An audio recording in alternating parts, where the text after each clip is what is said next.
আসসালামু আলাইকুম। আমি আসলে হচ্ছে সাধারণ একজন মানুষ। আমি আপনাদেরকে জরুরি একটা কথা বলতে চাচ্ছি। বর্তমান এই পরিস্থিতির প্রেক্ষাপটে প্রত্যেকটা থানাতেই পুলিশ নাই। ম্যাক্সিমাম থানায় ভাঙা হয়েছে, প্রায় 400 450 মতো থানা ভাঙা হয়েছে, পুরানো হয়েছে। পুলিশ তো নাই। তো আমাদের অনেকেরই বাচ্চা-কাচ্চা স্কুলে দিচ্ছি, মাদ্রাসায় দিচ্ছি। ঠিক আছে? আমরা যেন অভিভাবকরা প্রত্যেকেই যেন বাচ্চাগুলোকে অন্তত সাথে নিয়ে আসি, কারণ এখন সময়টা অনেক রিস্ক।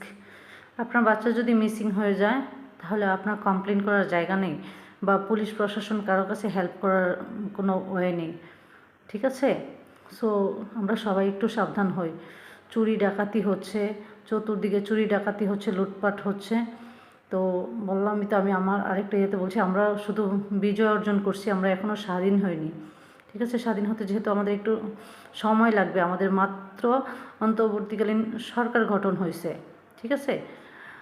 আমরা প্রত্যেকে একটু সচেতন হই, আমাদের বাচ্চাগুলোকে আমরা প্রত্যেকে যেন নিয়ে আসি। প্লিজ, এটা আমার রিকোয়েস্ট। কারণ যার হারায় বা যার যায় সেই শুধু বুঝে। বাচ্চা যদি এখন হারায়, তারপরে আমাদের মানে আপনার খুঁজেই পাবেন না, দেখবেন। কারণ এখন কোথাও কোনোই নেই, সবাই মানে চোর ডাকাত, ওরা মনে হচ্ছে ওরাই স্বাধীনতা অর্জন করছে। মানে আমরা সাধারণ মানুষ, আমরা স্বাধীন হই নাই, চোর ডাকাত স্বাধীন হয়ে গেছে ওরা চুরি করার জন্য, স্বাধীনভাবে ওরা চুরি করতে পারতেছে। তার জন্য বলছি যে একটু সবাই সচেতন হই। প্রত্যেকেই সচেতন যদি থাকে তাহলে আমাদের বাচ্চাগুলো সেফ থাকবে, আমাদের ফ্যামিলি সেফ থাকবে।